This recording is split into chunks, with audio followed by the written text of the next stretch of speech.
Hi, I'm Drew. And I'm Sam. And welcome to Drewling Samantics.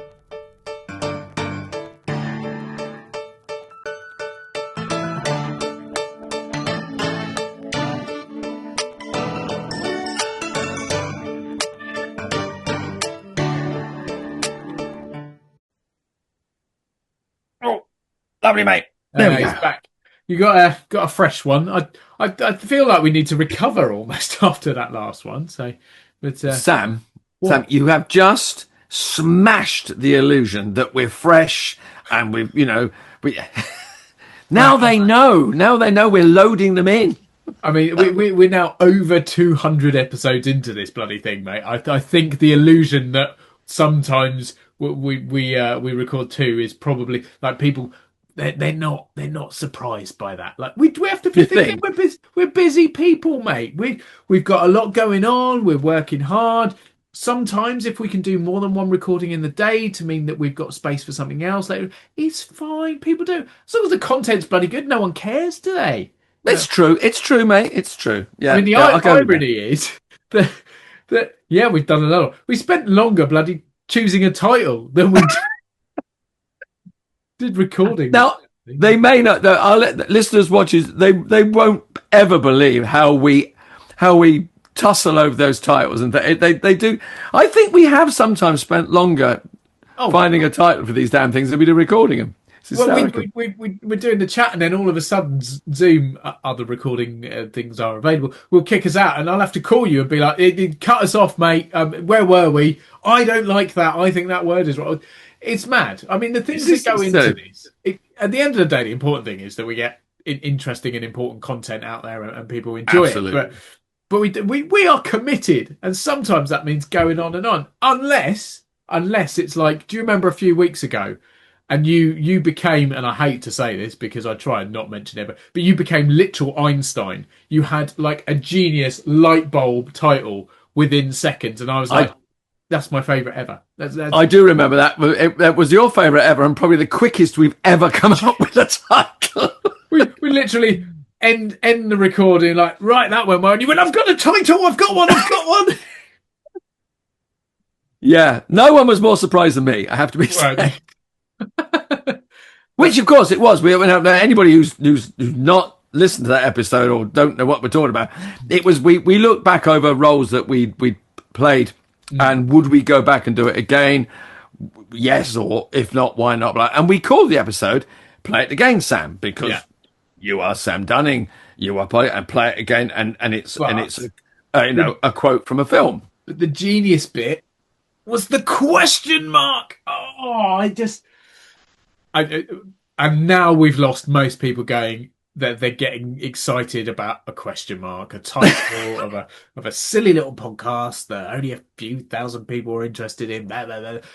It made me happy. All right, I was so chuffed with that title. Famous line from a film, slightly adjusted to make it just perfect. That was your crowning glory, mate. I'm going to wind you back a bit there again. You said then famous line from a film. Okay, so what? Who said it, and what film does it come from? It's I can't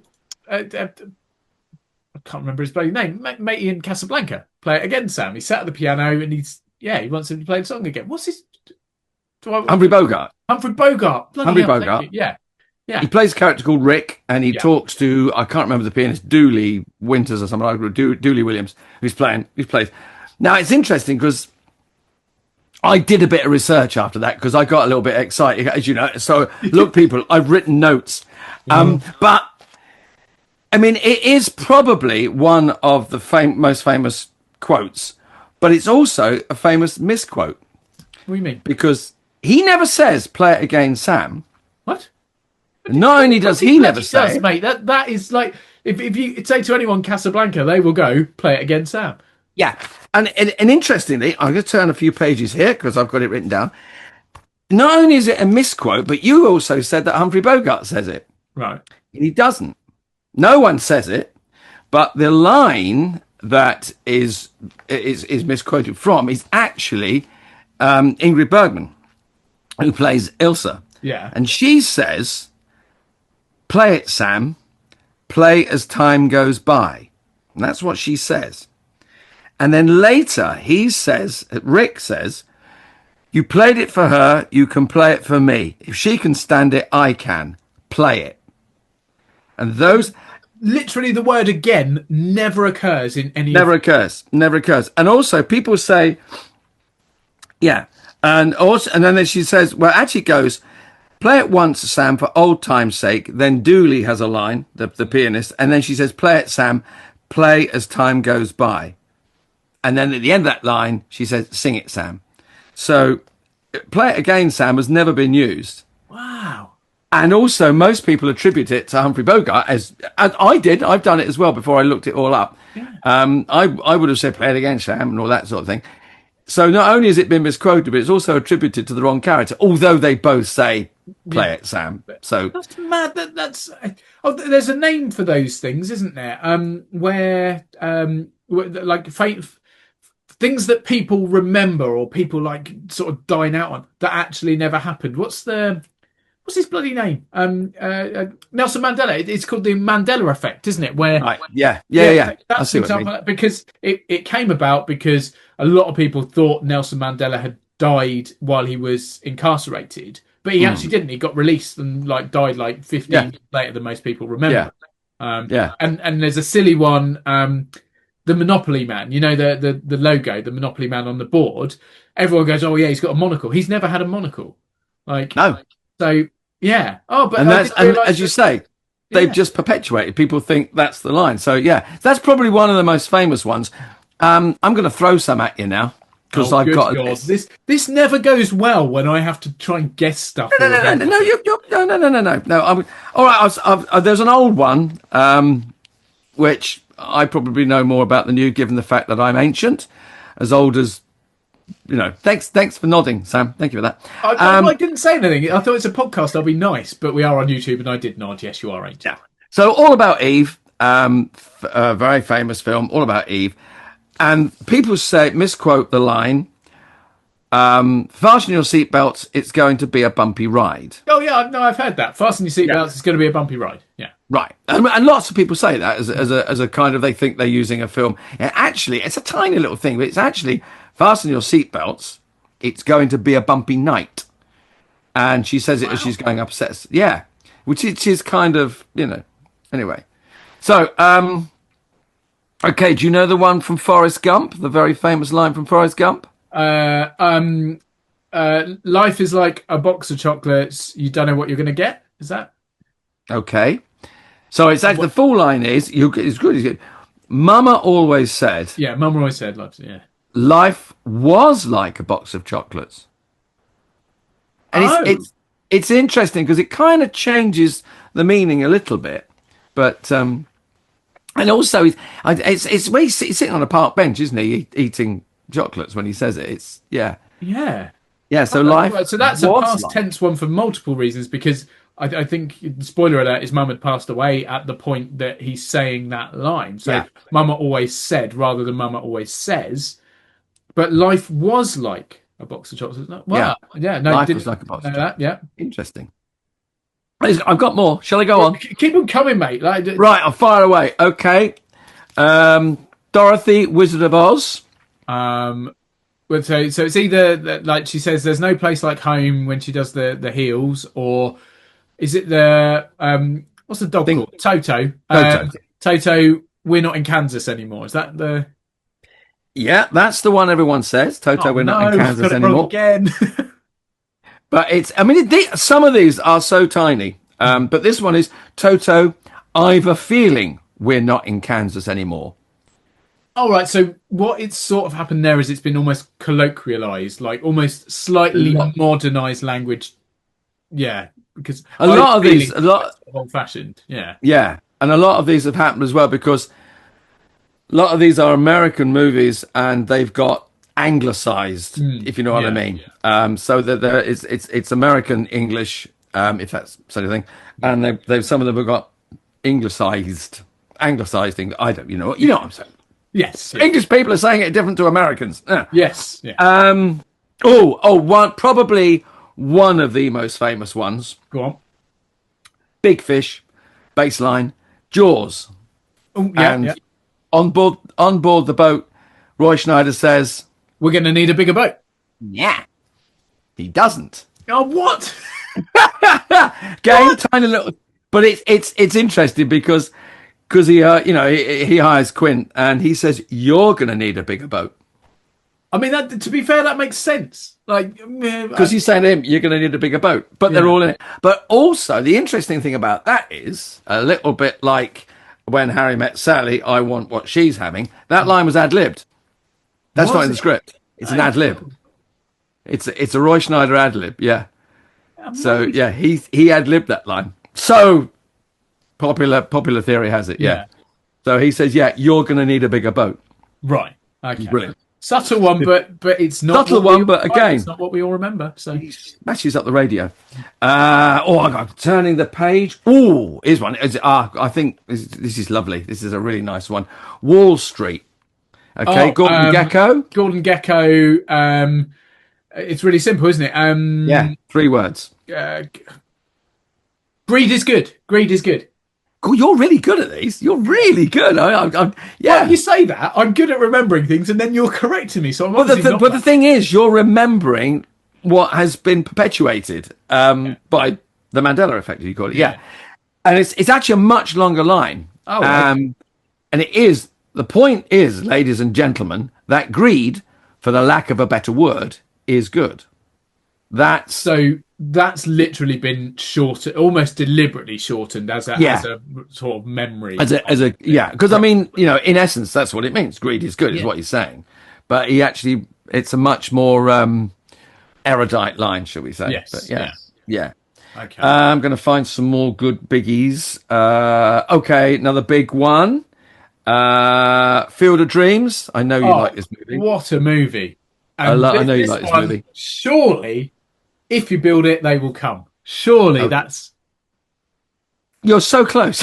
Oh, no!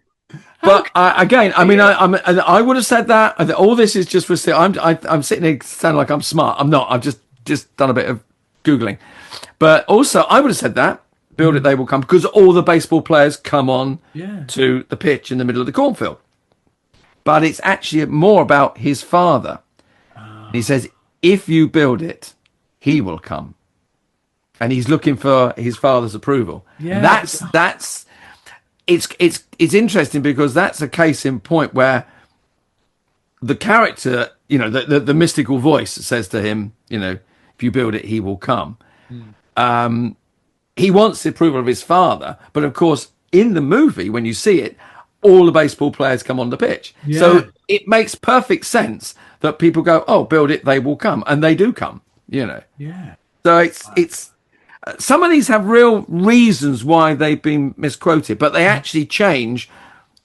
He will come is important to Kevin Costner because it's his father whose approval he wants. Well, yeah. Okay, another film I know you love, Silence of the Lambs. Oh, I mean, you're going to tell me now her name's not Clarice or something. Yeah, it's been Hannibal all along. No, obviously Clarice, and with obviously Tony Hopkins. I mean, legend. I don't know. Hello, Clarice. Yeah, that's what he doesn't. No, he doesn't. I was going to try to do the impression, but I can't do the noise. But now there's a little bit of discussion around this. All right. It's Good Morning Clarice or Good Evening Clarice. It's Good Morning Clarice when she walks in, but Good Evening Clarice when she goes. So he does, but he never says hello, Clarice. And also he has a phone. On the phone. Does he not say? He has a phone conversation. Good morning, Clarice, when he calls her from Good morning as well. South America. Yeah, but he never says hello. That's the interesting thing. Wow. But did you know, little sideline, the American Film Institute named him the #1 film villain of all time. Really? Yeah. I can see why. I mean, Anthony Hopkins is just unbelievable. Scary. More, at least one Oscar. Has he had 2 Oscars? I can't remember. I think. Oh God, I wouldn't know. Because he had one not long ago, like not like last 5-10 years or so. Yes, but I think he's got a historical one as well. That's really bad. We should know that. But either way, phenomenal performer. But yeah, wow. So I mean, yeah, I mean everyone does the I ate his liver with a fava beans and I was going to do that quote, but I thought surely that can't be wrong. Like no, I mean and it isn't. It's never really misquoted. But the other thing about a lot of the I'll save that because there's some some okay. Titanic. This is a tiny little one. Do you know what? I think I know this one because I think I saw it written and I thought, no, that's not right. It's people say I'm king of the world, but it's the king, isn't it? Or yes, So I did know the that king one. of the world. Yeah. But the way he says it sort of flows together, so you may not pick it up, but because he's doing the sort of cockerel thing and on the edge of the boat. He's on the front of the boat, isn't he? At the bow of the ship. I think, and you may be able to correct me here, that's I think not misquoted so much, but people get it at the wrong time. Because he's not with what's her name? Yeah, Kate Winslet. It's Kate not Winslet. the two of them when he says that. He says that earlier, doesn't he? When he's still with his mates. Well, I think he's at the front of the boat, but he's not with her. He's not with her. He's hug moment. That's something different. That's something completely different. You're right. Yeah, I think you're right on that.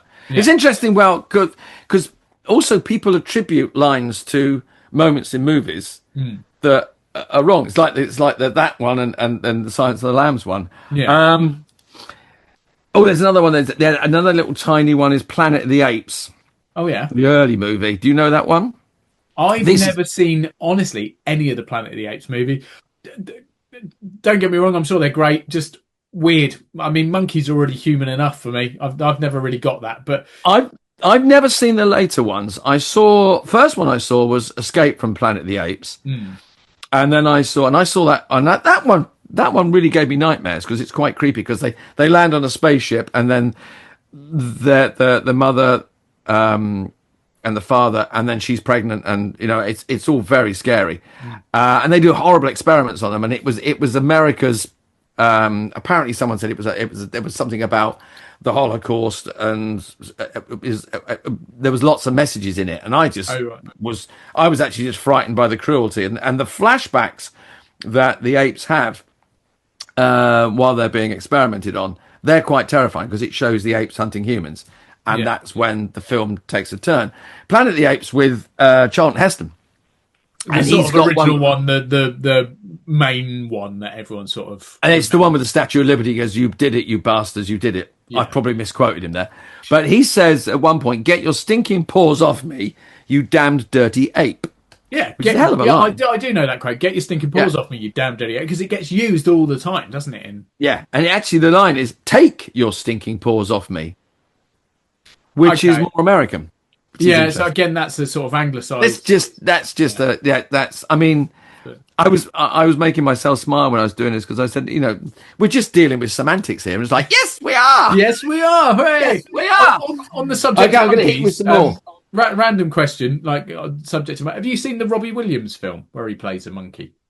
No, a monkey plays him. That creeps me out a bit as well. It's not my Apparently, it's really stunning. I mean, I heard him interviewed about it quite some time ago because it's quite a while since it came out now. It's been out before the summer. Yeah, but it's interesting. Yeah, because I like Robbie Williams. I've got a sneaking admiration for his kind of chutzpah, Yeah. He's I mean, if you're going to show off, but he's good enough to show off, I think. But that's I mean, you've got to have some of that sort of bravado and attitude and arrogance, haven't you, in this industry to an extent. Certainly the performer side of things, he's a showman. He is essentially that. And also, he stepped out of a boy band to go solo. So I think when you haven't got those other guys around you, you've got to be that big personality, and you've got to back up the fact that you've stepped away from a very, very probably one of the most successful boy bands ever. Yeah. I don't know, but you've got to have that kind of front to go, I can stand on my own. He kind of and he certainly did, and he does huge amounts for charity as well, doesn't he? Yes, he does. Very charitable. Yes, he does. Yes, as well as taking millions of dollars from Dubai and Saudi Arabia and stuff. Let's stop where we're move on. Shall we go back to misquotes? Yeah. All right. Okay. Big one. This is an interesting one as well.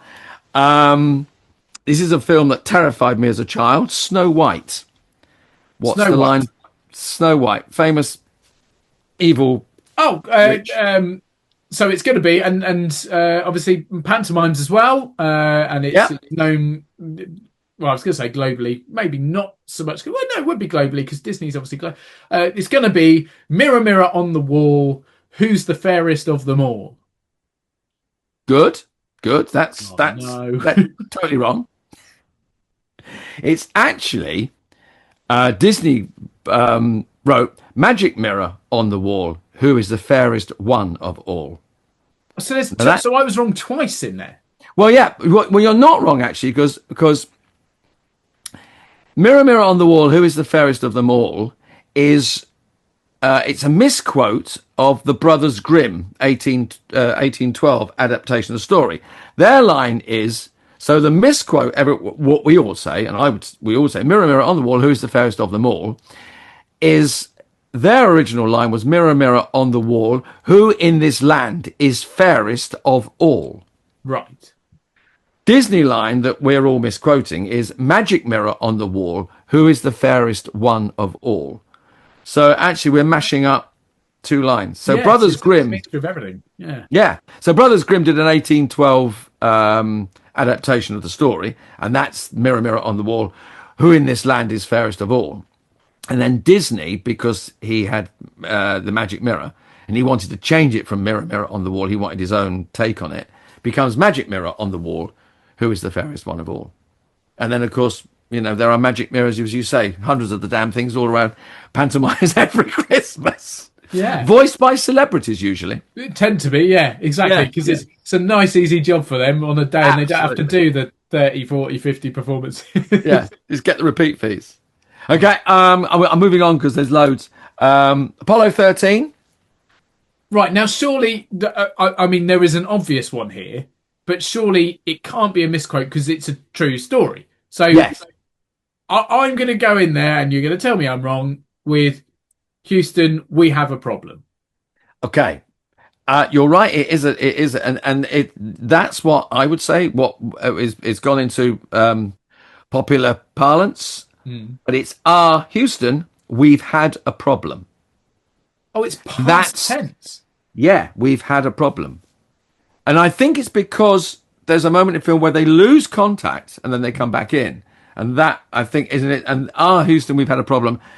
I believe is the verbatim quote from what was actually said. I'm trying to picture the movie and sort of like the point he said, because Tom Hanks says it, doesn't he? I think in the movie. Yes, yes. I'm trying to picture that moment where I can't remember the astronaut. Whether they are in the issue that they're talking about, or I guess if the issue has already happened and they've not had contact during it, then when he contacts them, it has to be in the past tense because it's already happened. So isn't there? Don't they lose? Long time since I moved, but don't they lose contact? Well, they do. Is it at that moment? I'm trying to remember if it comes back during whatever's going on, but no, it must not be. It must be we've had this issue, but now we're back in control. So. But we're back in. Where have you been? Apollo 13, Houston. We've had a problem. I guess. But interesting. Wow. We'll stick with space for a second. One of my favourite films. I love the first one, Alien, but Aliens, I like Aliens as well. And it's Sigourney Weaver's line at the end with oh fucking hell. And this is a tiny one as well. This is a tiny one. Is it stay away from her? Something you like bitch. That? Yeah, stay away from her. Stay you away bitch. from her, you bitch. Yeah. It's actually get away from her, you bitch. Right. Okay. And it's and I watched the clip, and she's actually the alien is going towards the little girl, and that's why it's get away from her, because she's when she's in that wonderful piece of machinery, which I think is amazing. Yeah, because I guess the sort of suggestion of stay away is the alien's already gone. Like, so you're sort of like keep doing what you're doing, like by saying stay away. Yeah. Okay. Yeah. So minor one, but that's more. I don't know. I wonder why that one's been misquoted then, because there is no I reason. don't know. It's an interesting one, and I do think some of these are so quick. They're said in big dramatic moments that people don't. But people go, "Oh, she said that," because we make it our minds. Well, we do it all the time. It's like people giving it. You get a number, and instead of 999 4, you go 999 5, because you just your mind doesn't. It is, and it's an easy thing to do. We're only human, unlike the alien. No, the alien. I actually wrote when I was writing the summer panto, few weeks back when I was writing it, I wrote a line and I didn't realise I'd written it, and it made me smile then, because it was in my subconscious. Verona plays Carabosse the witch, and she's going towards Sleeping Beauty, and I said, "Stay away from her, you witch." I wondered where you were going with that. I was like, "This is a kids' show you've just written." Yeah. But no. Then I went, hang on a minute, that's from Aliens, and nobody else in the show knew it. It used to make me smile every time I said it, and then in the end I looked it up, and it is, and I changed it and said, "Get away from her, you witch." Yeah. And it made me smile, because no one else, the three girls in the cast, never picked it up, and I thought, that's just for me, and I'd written it, inadvertently. Now this is a good one. This is a great one. Clint Eastwood, Dirty Harry, several movies. Right. If you're going for the real big famous one, which I really hope is not misquoted, is "Do You Feel Lucky, Punk?" You're not misquoting it. It's another one of those that's picked out of the line. And he says, right. Okay. Yeah. So the line is, and he's got his gun, and he's the big magnum, and he's going, "You got to ask yourself one question: do I feel lucky?" And he's talking to so he's saying to the convict the criminal on the ground. Yeah. You got to ask yourself one question: do I feel lucky? And he goes, and Clint Eastwood goes, "Well, do you, punk?" Yeah, and then there's the whole bit about how many shots he fired, isn't it? Is that exactly? Yeah. That's the whole thing, So it's elongated. Just you've got to ask yourself one question: do I feel lucky? Well, do you, punk? And we all know what happens after that. So it's do you feel lucky, punk? Truncated. Truncated. Oh. Yeah. Okay, that's those one. Turning the page. We've got to do this one, and I think probably people know this one. Okay. I mean, I think this one. It's obviously it's a series of films that I've never seen, so I couldn't attest to this. You know the line. Darth Vader says, if it's what you've never seen, then it's Star Wars. That's yes. Okay. In which case, it's got to be Empire Strikes Back. Yeah, and it's got to be Luke, I am your father. But I know what you're going to say, because I know what? Yeah, yeah. I know you'll know it. And again, this must be because out of context it doesn't make as much sense. So the actual quote is, "No, I am your father," isn't it? Yeah, that's right. Yeah, it's been changed to Luke because he's talking to Luke, and if you quote it without knowing that, then you don't know that, if that sort of makes sense. So yeah. Exactly. You're not going to know that. Well, you're going to know it's Darth Vader, but you're not going to know to whom he's saying that, because no, I am your father could be anyone. Yeah. So okay. I think that, and I also think, I don't know how true this is, and I was reading a little bit about how these things happen and how that people lock into the Mandela effect. Some of these lines are put out, misquoted deliberately by film magazines and by the film company. Right. They I don't know how true this is. It's maybe purely popular myth, but some people have said they put the misquote out because it's a catchy line, So it's like, you're going to need a bigger boat. We're going to need a bigger boat. Those lines. A stream of thought is that a school of thought is that maybe these things have been put out by the film companies as little catchphrases, as little sound bites. Even though they're wrong, they don't care. It just gets you talking about the film, because then people go back like we're going, no, he doesn't say that. He says, "You're going to need a bigger boat." people trying to spot continuity errors and stuff, I Yeah, guess. Like yeah. there's a couple of famous ones. I think in the first Spider-Man film, he throws someone through a window and then it cuts to another shot, and the window's got the glass back in. Or Yeah. Harry Potter's wearing a different coloured t-shirt. Maybe we should look at these in the future. It might be That quite would be interesting good. to find Yeah, a few it's like continuity errors. was it? There's a I can't remember that. Oh, it was old police series, Cagney and Lacey. Do you remember that one? Yeah, American yeah, yeah. pop series. They're inside the office. So, but office on the door just reads the right way round, whereas it would be back to front because it would be on the outside of the door, on the glass Yeah. door.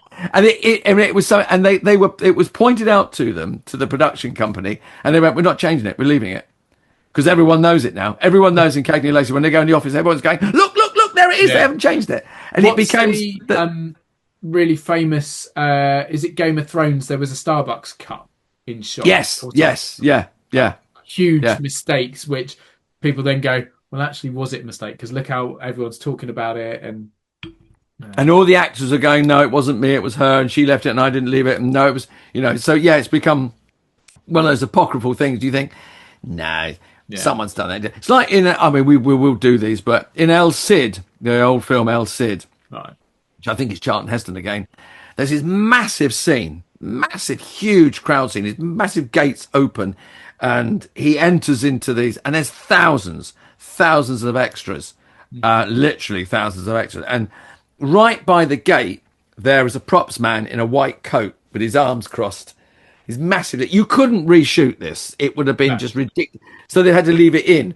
And years of people are going, "Look, there he is, there he is." And if you freeze the scene, you can see him, little guy standing there in a white coat.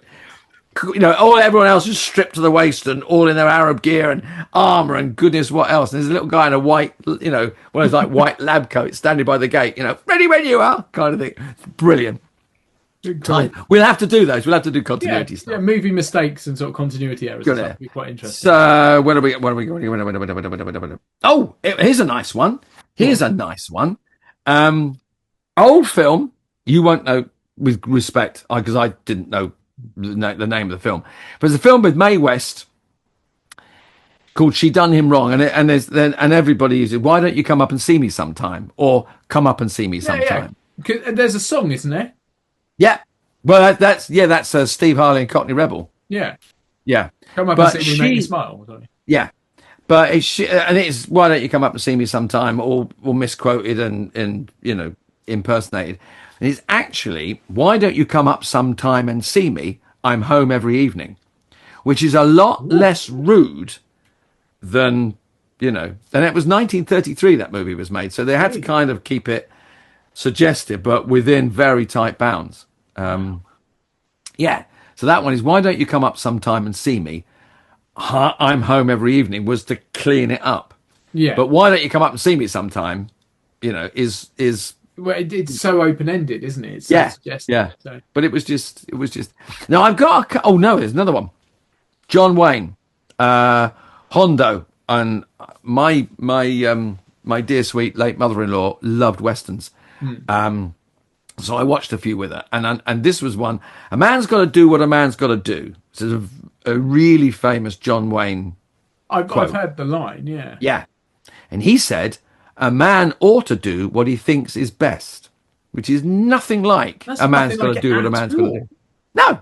No, it's interesting, isn't it? Really, it's and I don't know how they come up. Don't know how. Now there's. I think I'm going to throw a couple more films at you. I think I've got a couple more. I'm just going through my notes. Oh, okay. Just King Kong. Just bear with yourselves, ladies and gentlemen. King Kong.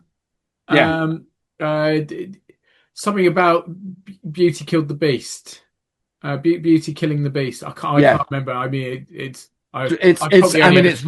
really obscure. 'Twas beauty that killed the beast is the misquote. And "it was beauty killed the beast" is the actual line. And there's a fight there. Yeah, I mean, there's fine. I mean, the film is so old now with so many remakes that it's probably lost to the mists of time. And I think that one's a real film buff kind of, it's like the El Cid moment. What other ones we got here? I'm turning the pages over. Sorry, people. Lots of pages. Mrs. Robinson, Jaws, Cool Hand Luke. Cool Hand Cool Hand Luke, where he eats the eggs? No, Doesn't ring a bell. But Paul people out there may know it. Go on. What's this? So it's a Paul Newman movie, and he runs away from a prison, and and at one point they're saying, "Oh, I could eat 4 eggs, I could eat 10 eggs." The famous scene where he goes, "I could eat 50 eggs," Right. and he eats 50 eggs, and it's a brilliant moment. Right. Watch the film, because the film is so touching. I'll check it out. Yeah. Cool Hand Luke, check it out. But there's a line there where the prison governor says, "What we have here is a failure to communicate." That line rings a bell for some reason. Yeah. Yeah, and it's a real southern accent. Is what we have here is a failure to communicate, and it's actually what we got here is a failure to communicate, because he's talking to what we got rather than what we have. So again, it's sort of been normalised rather than colloquial. And I think a lot of that's happened because of the accent. But then I got into, and I think you got some of this as well, things that people have never said. Never said at all. Never said. That it's been attributed to them, but they've never said. Right. So, one of the famous lines from Star Trek. Beam me up, Scotty. Never said. Never said? Never said. The nearest he comes to is Scotty, beam us up. And that's Star Trek Voyager Home. And that's the nearest he ever comes. He never says, beam me up, Scotty. Wow. The nearest is Scotty, beam us up. Is the nearest. Unbelievable, because that is a really famous quote, but it's not even a quote. No. Another one almost. There's a couple actually. There's a couple from James Cagney, and it's a quote that I used to say, because I love James Cagney, and I used to say, "I'm on top of the world, Ma," and it's not. It's made it, Ma, top of the world. Oh, really different then? Yeah, really different. But what's the famous James Cagney line? Probably, if you were doing an impersonation of James Cagney, what would you say?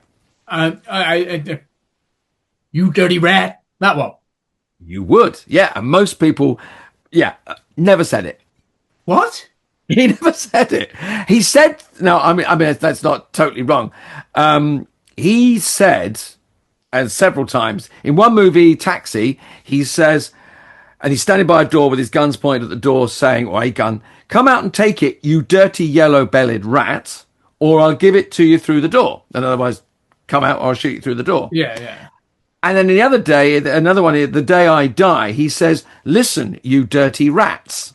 But he never actually says, "You dirty rat." Standalone. Wow. He was given, and the only time he said it, he was given a Lifetime Achievement Award by the American Film Institute, and Frank Gorshin, who was an impersonator, a very famous Las Vegas impersonator, did the famous impression and said, "You dirty rat." And Cagney, in his acceptance speech, says, "Oh, by the way, Frankie, I never said, you dirty rat." And that's does the impression back and fed it back. Yeah, which is brilliant. Incredible. One more I'm going to end on, because I think it's just one to end on. Someone who never said it in the books. Sherlock Holmes never says, "Elementary, my dear Watson." Never. He later said it. They wrote it into, I think, one of the TV series in the film, but he never says it in the book. It's completely made up. So it's not a Conan Doyle... Not a Conan Doyle quote at all. Yeah. Wow. Never says "Elementary, my dear Watson."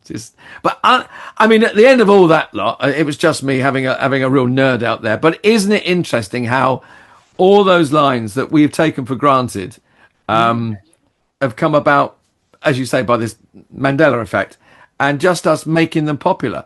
Wow. But I mean, all those are from massive movies. So it just goes to prove, it proves the effect, really, doesn't it? Because we've all gone through our lives. I mean, I've done "you dirty rat" joke impressions since I was a little boy, and never said. It's extraordinary. In fact, I'm sure, isn't there? And this is really obscure, and we are going to finish before I go off on a tangent. But don't they quote James Cagney as saying "you dirty rat" in one of the Teenage Mutant Ninja Turtle films? They do an impression of it. So they're getting it wrong as well. And having said that, I'm sure Does Jim Carrey do an impression of Dirty Harry in Bruce Almighty? And yeah. So there are misquotes that are then re-quoted as being misquoted. Oh, wow. Woody Allen made a film way back in the 70s called Play It Again, Sam. So joins in on that. And he would have known, because he was such a film, but he would have known that's a misquote. But he made a film with Diane Keaton called Play It Again, Sam, about a pianist. Mad. Isn't it amazing? I'll tell you what it is, mate. It is fascinating. And if people manage to stick with us beyond the weird intro to this episode, then hopefully they've enjoyed. But genuinely though, it's been really, really entertaining talking through those and quite fun. And learning just how wrong I am. But I'm wrong in good company, because I think most people would have been wrong in all these. But also goes to prove you know your movies as well, Sam. You know your films. I try. Just don't know the maybe line. That's a misspent youth. Maybe that's a twiddling my thumbs too much, and I need to work more. Who knows? Yeah. But yeah. Yeah. Either way, mate, it's a pleasure as always.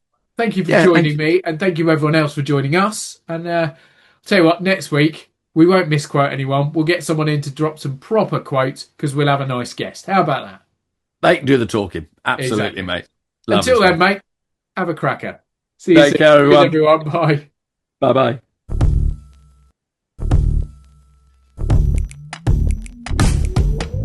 Thanks again for watching this episode of Drewling Samantics. Please make sure you subscribe to our channel and turn on notifications so you never miss a new video. Don't forget, we're also available as audio only. Just search Drewling Samantics in any good podcast app. And please support us on social media. All our links and handles are on screen now. We love welcoming new followers and subscribers, so why not share with your family and friends so they can join in too? Thanks very much. See you next time.